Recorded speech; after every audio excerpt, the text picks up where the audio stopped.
लोग जानते हैं टेस्ट आपका मंथली टेस्ट होने वाला है फिर से। और चैप्टर 3 को जो है हम लोग डिस्कस कर चुके हैं, क्वेश्चन आंसर भी हम लोग कर चुके हैं इसमें।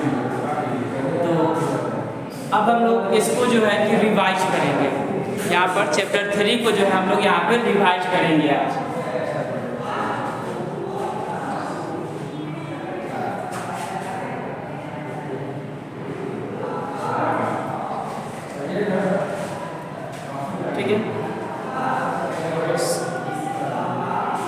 Page number 32 निकालिएगा। एक्सरसाइज है आपका ए है जो कि टिक द करेक्ट ऑप्शन है। ये आपको पहले से कराया जा चुका है बट फिर भी हम लोग आज जो है इसको रिवाइज करेंगे। ठीक है, ब्रीफ में जो है कि रिवाइज हम लोग करते हैं।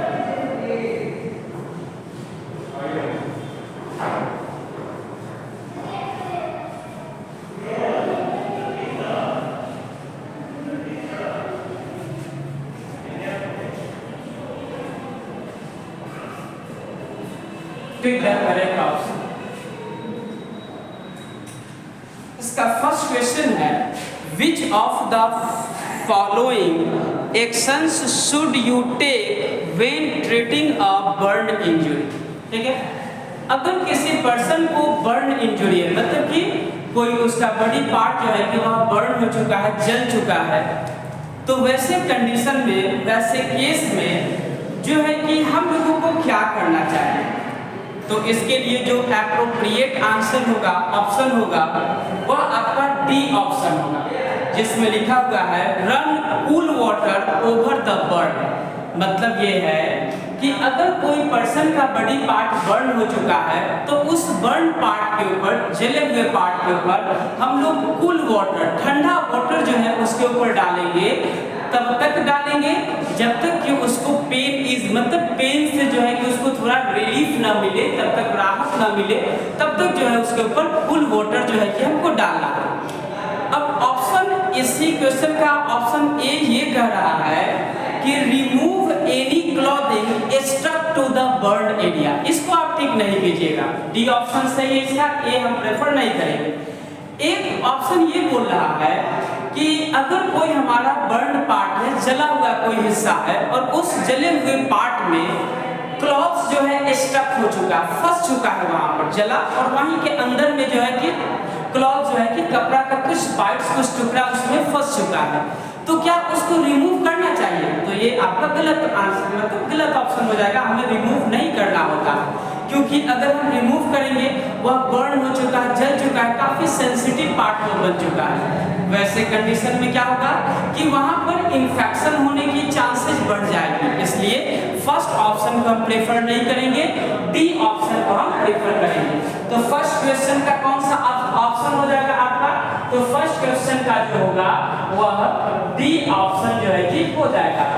तो फर्स्ट का डी।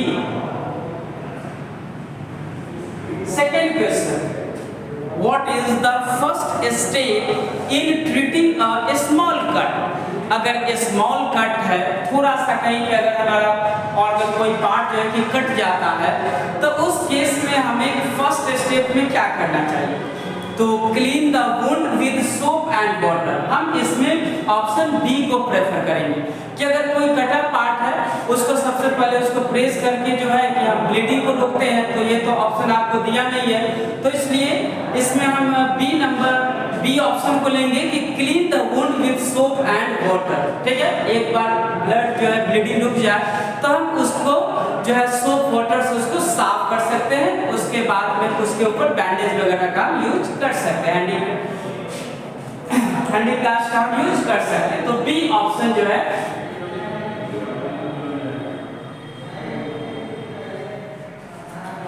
थर्ड क्वेश्चन है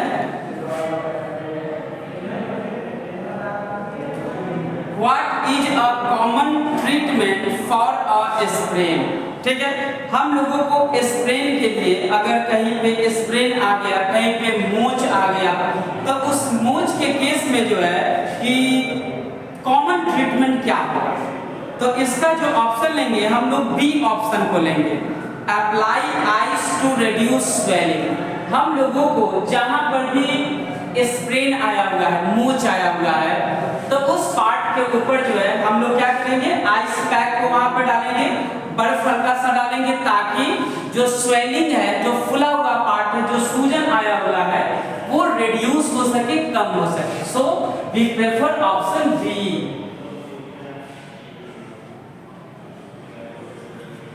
now question number 4, what should you do if you have a nose bleed? अगर किसी पर्सन को नोज ब्लीड हो रहा है, नाक से ब्लड आ रहा है, आने के कई रीजन हो सकते हैं, बताया मैं आपको क्लास में। तो अगर किसी को नोज ब्लीड हो रहा है तो उस केस में उसको क्या करना चाहिए? तो यहाँ पर भी ऑप्शन बी को हम प्रेफर करेंगे। ऑप्शन बी है, pinch your nose with a cloth dipped in cold water. ठंडे पानी में जो है कि एक क्लॉथ को जो है कि हम डिप करेंगे, डुबाएंगे उसके अंदर। सिंपल सी बात यह है कि हम कपड़े को हल्का गीला करेंगे ठंडे पानी से, कोल्ड वाटर से, और फिर हम अपने जहाँ से ब्लीडिंग हो रहा है नाक के उस पार्ट पे हम उसको पिंच करेंगे, हल्का सा उसको प्रेस करेंगे उसको, ठीक है। तो ऑप्शन बी जो है कि आपका राइट है। बी नंबर क्वेश्चन पे आते हैं। बी क्वेश्चन है ट्रू फॉल्स है।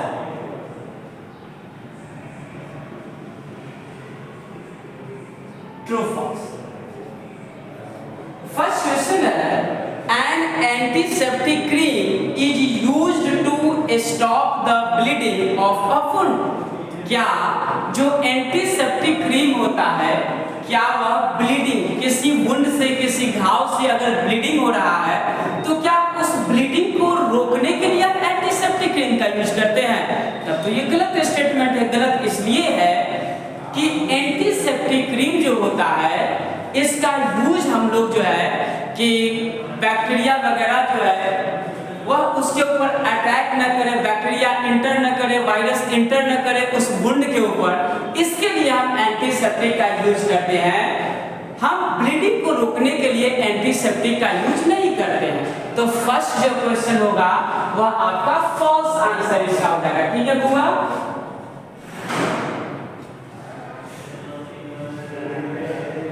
फॉल्स हो जाएगा। सेकेंड क्वेश्चन देखिएगा।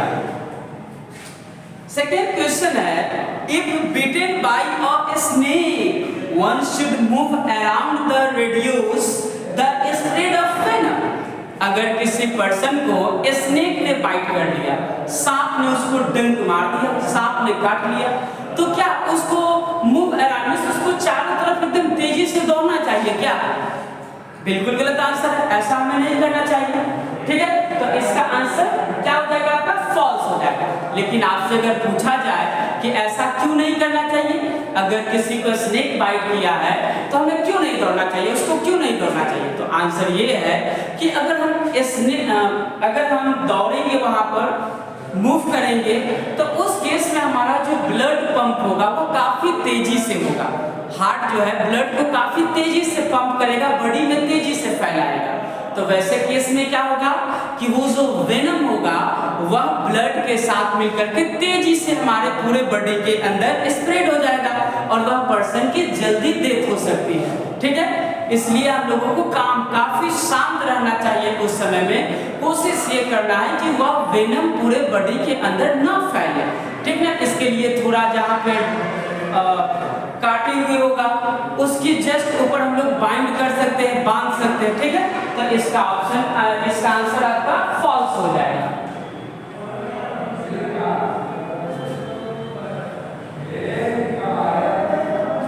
थर्ड क्वेश्चन चाहिए, if beaten by a dog visit a doctor and get vaccinated right away. अगर कोई पर्सन को जो है डॉग ने काट लिया, ठीक है, अगर किसी पर्सन को डॉग ने काट लिया, कुत्ते ने बाइट कर लिया, तो क्या उस पर्सन को जो है डॉक्टर के पास जाना चाहिए वैक्सीनेटेड के लिए, टीकाकरण करवाने के लिए जाना चाहिए क्या? सही ऑप्शन है, सही आपका स्टेटमेंट है, उसको जाना चाहिए। ऐसा इसलिए कि जब कभी भी डॉग, मंकी, ये सारे जब अब एनिमल्स पर्सन को बाइट करता है, आदमी को काटता है या किसी एनिमल्स को भी काटता है, ठीक है, तो उनके जो सलाइवा होता है, जो डॉग, मंकी, ये सब का जो सलाइवा होता है, उसके अंदर कुछ वायरस होते हैं जिसको रेबीज कहा जाता है, ठीक है। तो ये रेबीज वायरस जो है जिसको भी बाइट करेंगे वो उसके बॉडी के अंदर एंटर हो जाएगा, और बॉडी के अंदर एंटर होने के बाद में फिर वह अपने ग्रोथ को शुरू कर देता है, वह वायरस अपने ग्रोथ को शुरू कर देता है और हमारे नर्वस सिस्टम को, ब्रेन को अफेक्ट करता है। ठीक है, तो इसलिए यह ट्रू हो जाएगा, क्योंकि अगर किसी को भी जो है डॉग बाइट करता है तो उस केस में डॉक्टर को विजिट करना चाहिए, डॉक्टर को दिखाना चाहिए उस पर्सन को, और साथ ही साथ एंटी रेबीज जो है कि वैक्सीन भी उससे लेना चाहिए। ठीक है, और ये तुरंत करना चाहिए, ऐसा नहीं कि 2-3 दिन बाद में चलेंगे आराम से, 2-3 दिन बाद में, ऐसा नहीं होता है। इसमें काटा और हमें तुरंत जो है कि जा करके रेबीज का जो है हमें इंजेक्शन लेना होगा।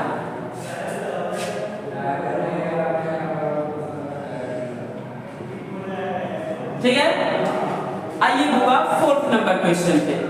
If your clothes catch fire stop drop and roll, क्या अगर किसी पर्सन के क्लॉथ में, कपड़े में अगर आग पकड़ लेता है किसी कारणवश से, तो क्या उस आदमी को फर्स्ट में स्टॉप मतलब रुक जाना चाहिए, ड्रॉप में जमीन पर लेट जाना चाहिए, और रोल मिस जमीन पर उसको जो है कि बच्चे के जैसा कैसे हम लोग गैस सिलेंडर को रोल करते हैं, पैर से मार करके भरा हुआ होता है, वो वेट ज्यादा होता है, तो कैसे उसको पैर से मार करके अंदर रूम तक हम लोग ले जाते हैं और उसको रोल करना कहते हैं। तो क्या हम रोल करेंगे उस कंडीशन में? तो सही, हम लोग पढ़े हैं कि अगर क्लॉथ में अगर आपका कैच कर लेता है, फायर अगर आ जाता है, क्लॉथ में आग पकड़ लेती है, तो वैसे कंडीशन में जो है हमें क्या करना होता है, स्टॉप ड्रॉप एंड रोल। ठीक ना, हमें उस समय दौड़ना नहीं होता है। ठीक है, क्योंकि अगर दौड़ेंगे तब तो ऑक्सीजन उस आग को मिल रहा होगा, वो तो आग जो है एक्सटिंक्ट ही नहीं होगा, वो बुझेगा ही नहीं। ठीक है, इसलिए हमें वहां पर ड्रॉप और रोल होना चाहिए ताकि उस फायर और ऑक्सीजन के बीच का कनेक्शन कट हो सके। ठीक है बुआ, तो ये क्या हो जाएगा, ट्रू हो जाएगा।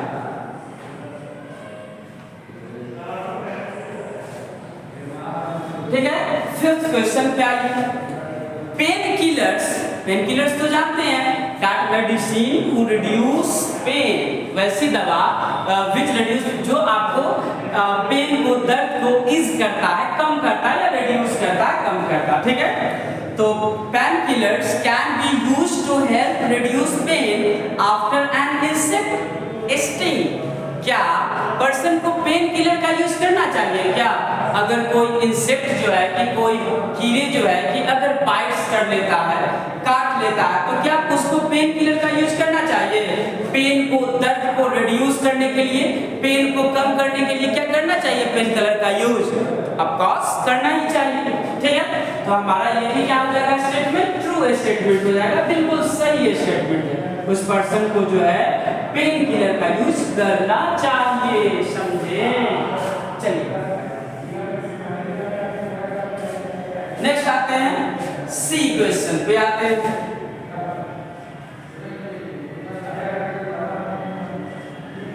सी का फर्स्ट देखिएगा क्वेश्चन, ये फिल इन द ब्लैंक्स है। In case of a fire we must exit the building using the dash.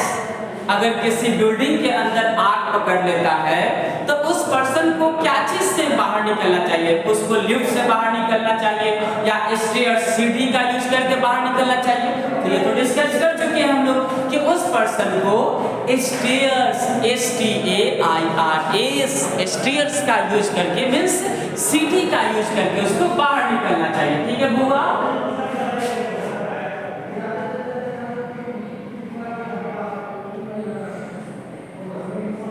ठीक है। सेकेंड क्वेश्चन का ये, इन case of a cut stop the bleeding by pressing the wound with a clean cloth और a dash. अगर किसी person का कोई part cut हो जाता है, कहीं पर हल्का सा कट हो जाता है और ब्लीडिंग हो रहा है, ब्लड निकल रहा है, तो उस आदमी को क्लीन क्लॉथ, साफ कपड़े से उस वुंड को, उस घाव को प्रेस करना चाहिए। और क्या चीज से? तो यहाँ पर दिया हुआ है कॉटन बॉल। हम लोग कॉटन बॉल का इस ब्लैंक से बढ़ सकते हैं, कॉटन बॉल का यूज कर सकते हैं। अब ये कॉटन बॉल क्या होगा? कुछ ज्यादा नहीं है कॉटन बॉल, आप देखे हैं आप कॉटन देखेंगे, बस उस कॉटन को लीजिए थोड़ा सा और उसको थोड़ा सा गोला बना दीजिए और उससे उसको प्रेस कीजिए। कभी कभी आप देखते होंगे कि डॉक्टर जब इंजेक्शन लगाता है तो थोड़ा सा कॉटन को गोला करके हमको वहां पर प्रेस कर देता है। तो कॉटन बहुत कुछ अलग से नहीं है, वही कॉटन को थोड़ा सा आप उसको गोला करके वहां पर आराम से उस कट में लगा सकते हैं। ठीक है बुआ। क्वेश्चन 3 पे आइए, थर्ड पे। During a fire we should call the fire emergency number dash. Fire emergency number क्या होता है?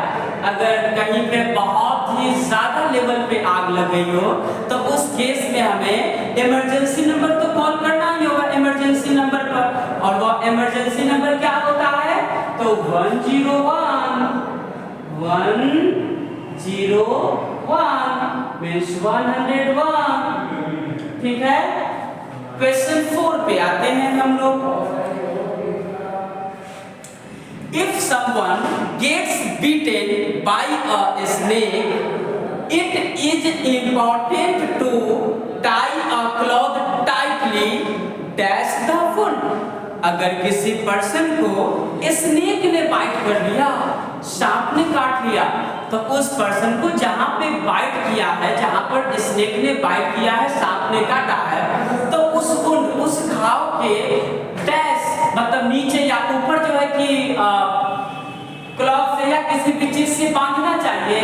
तो जस्ट एवं हम लोग उस वुंड के थोड़ा सा ऊपर जो है क्लॉथ वगैरह या किसी दूसरे चीज की हेल्प से उसको बांध देंगे। और क्यों बांध देंगे? तो रीजन ये है कि हमें ब्लड के सर्कुलेशन को स्लो कर देना है, ताकि ब्लड के साथ मिक्स होकर के वह वेनम, वह पॉइजनस लिक्विड जो स्नेक ने डिपॉजिट किया है बॉडी के अंदर, वह हमारे पूरे बॉडी में तेजी से न फैले। इसी को रोकने के लिए हम बाइंड करेंगे, बांध देंगे। ठीक है, चलिए अब डी पे आते हैं। डी नंबर क्वेश्चन है, give one word for the following. ठीक है, give one word for the following. ठीक है, फर्स्ट क्वेश्चन है, a material use to cover and protect a wound. एक वैसा मटेरियल, एक वैसा पदार्थ जिसका यूज हम लोग जो है कि कट या वुंड को कवर करने के लिए या प्रोटेक्ट करने के लिए हम लोग करते हैं। तो आप तो जानते हैं आंसर, इसका आंसर क्या होगा? बैंडेज। क्योंकि कहीं पे अगर कट होता है, घाव होता है, तो उसको हम क्या चीज से कवर करते हैं? बैंडेज से ही तो करते हैं। तो क्या हो जाएगा? बैंडेज हो जाएगा। तो फर्स्ट का आंसर क्या हो गया? बैंडेज। ठीक है। Second question, the part of an insect such as a bee or wasp that needs to be removed immediately after a sting। अगर हमें बी काट ले, तो बी जो है स्टिंग करता है, कहीं पे मधुमक्खी वगैरह जो है डंक मार दिया हमने, तो डंक मारा तो वह क्या किया? तो वह जो है कि एक छोटा सा जो है एक पार्ट व्हाइट कलर का आप देखेंगे, बहुत एकदम थ्रेड के जैसा, धागे के जैसा एक पार्ट को हमारे बॉडी के अंदर इंजेक्ट कर देता है, बॉडी के अंदर डाल देता है।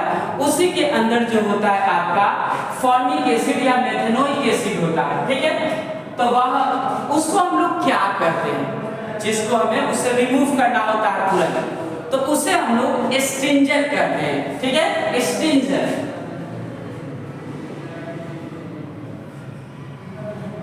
ठीक है, तो कितना अच्छा याद करना है इसको कि बी ने हमें किया स्टिंग और उससे बचने के लिए हमने क्या किया? स्टिंगर को निकाल दिया। तो स्टिंग जब किया तो क्या चीज बॉडी के अंदर डाल दिया? स्टिंगर। याद करना कितना आसान है कि उसने जब हमें स्टिंग किया तो बॉडी में क्या डाल दिया? स्टिंगर। उसी स्टिंगर में क्या था? आपका फॉर्मिक एसिड था। ठीक है, चलिए क्वेश्चन थर्ड, अ ब्रेक और क्रैक इन अ बोन। मतलब कि जब कभी भी किसी के बोन में हड्डी जो है कि अगर ब्रेक हो जाए, टूट जाए या क्रैक आ जाए उसके अंदर थोड़ा सा, तो इस इस कंडीशन को क्या कहते हैं? तो इसको कहते हैं कि भाई साहब ने तो अपना बोन को फ्रैक्चर कर लिया, ठीक है, तो क्या बोलेंगे? फ्रैक्चर।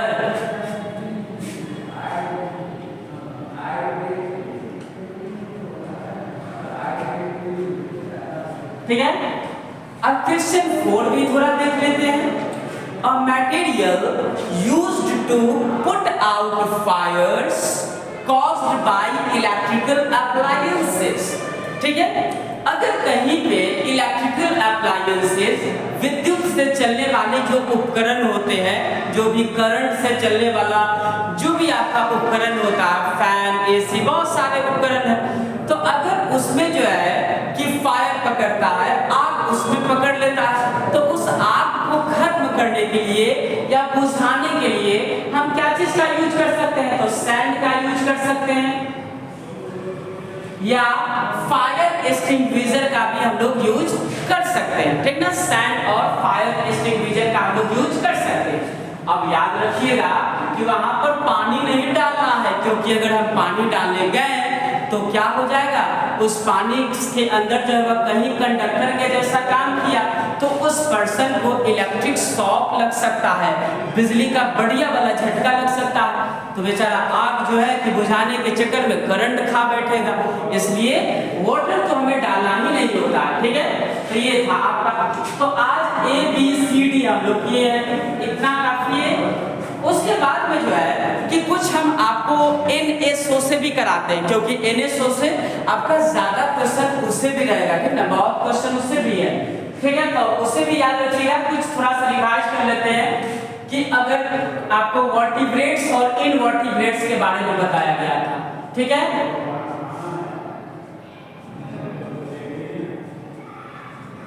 ठीक है, वर्टिब्रेट्स किसको कहते हैं? तो that animal which have backbone, वैसा जानवर या वैसा ऑर्गेनिज्म, वैसा प्राणी जिसके पास बैकबोन होता है, रीढ़ की हड्डी होती है, उसको हम लोग जो है कि वर्टिब्रेट्स कहते हैं। ठीक ना, तो दैट ऑर्गेनिज्म विच हैव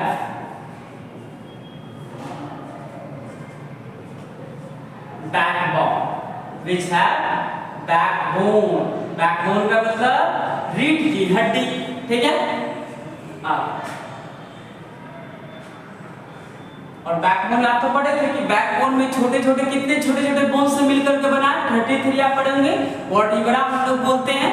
और जो सबसे ऊपर वाला बैकबोन का जो वर्टिब्रा होता है उसको हम लोग एक्वियस कहते हैं। ठीक है, याद रखेंगे। तो that organism which have backbone called vertebrates. ठीक है, ये तो लिख भी चुके हैं आप, बस थोड़ा सा रिवाइज कीजिए, कॉपी में नोट डाउन भी कर सकते हैं ताकि अच्छे से याद हो जाए।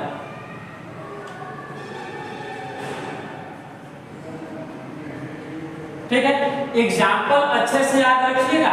एग्जाम में हो सकता है कि दो जो है एग्जाम्पल किसी चीज का पूछ लिया जाए कि 2 इनवर्टिब्रेट्स का बताइए एग्जाम्पल, 2 वर्टिब्रेट्स का एग्जाम्पल बताइए, 2 जो है कि स्क्वेंजर का एग्जाम्पल दीजिए, 2 जो है कार्निवोरस एनिमल का एग्जाम्पल दीजिए। तो एग्जाम्पल जो है आपको याद करके भी रखना होगा। ठीक है बउआ, तो वर्टिब्रेट्स में अब क्या क्या हो जाएगा? ह्यूमन तो होगा ही होगा, क्योंकि हम लोग के पास तो बैकबोन होता है। ठीक है, उसके बाद में फिश, मछलियां जो होती है उसमें भी बैकबोन होता है। ठीक है, बर्ड्स होती है, चिड़िया, उसमें भी आपके बैकबोन होते हैं। ठीक है, अब सेकेंड अब लिख लीजिए इनवर्टिब्रेट्स।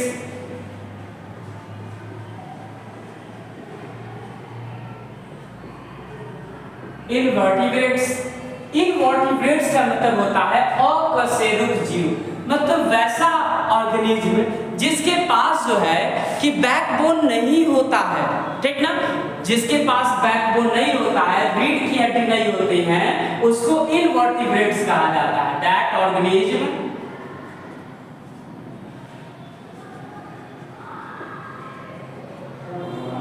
that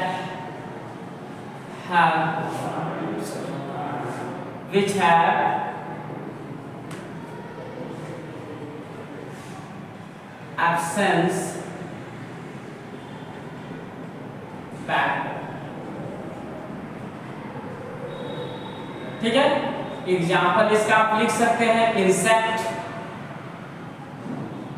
ठीक है, स्नेल, ठीक है, पानी में रहता है, देखेंगे स्नेल। तो ये सारे जो होते हैं वह आपके इनवर्टिब्रेट्स होते हैं, अकशेरुक जीव होते हैं, ठीक है। और ये जो अकशेरुक जीव होते हैं, इनवर्टिब्रेट्स होते हैं, इनके अंदर बैकबोन नहीं होता है। तो याद रखिएगा इसको, एग्जाम्पल भी याद रखना है और स्पेलिंग अच्छे से याद रखिएगा। पूरा स्पेलिंग आप लोग पूरा गलत गलत लिखते हैं एग्जाम, ठीक है, तो स्पेलिंग भी याद रखना है, ठीक है। और आपके लिए इतना करने के बाद में आप हमें इसका दो एग्जाम्पल लिख करके बताइए, लाइएगा आपको, ठीक है। Write two example of each, ठीक है।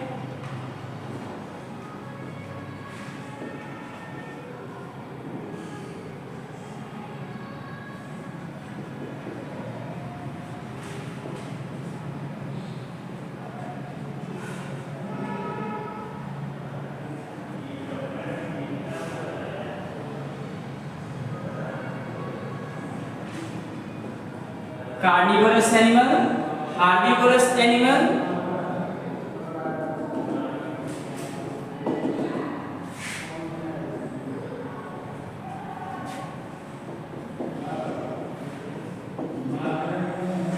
omnivorous,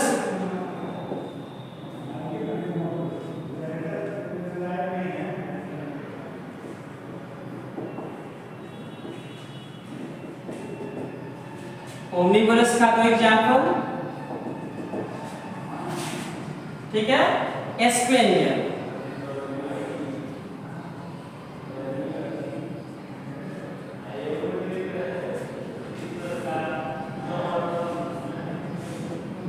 स्पेंजर का,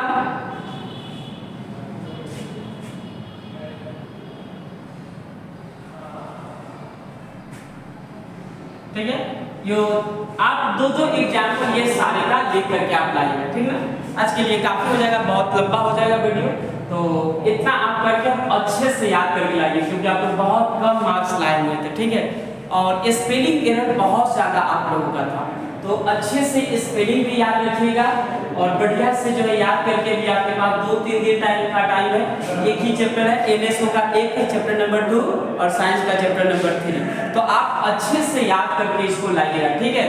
चलिए आज के लिए काफी, इतना, फिर कल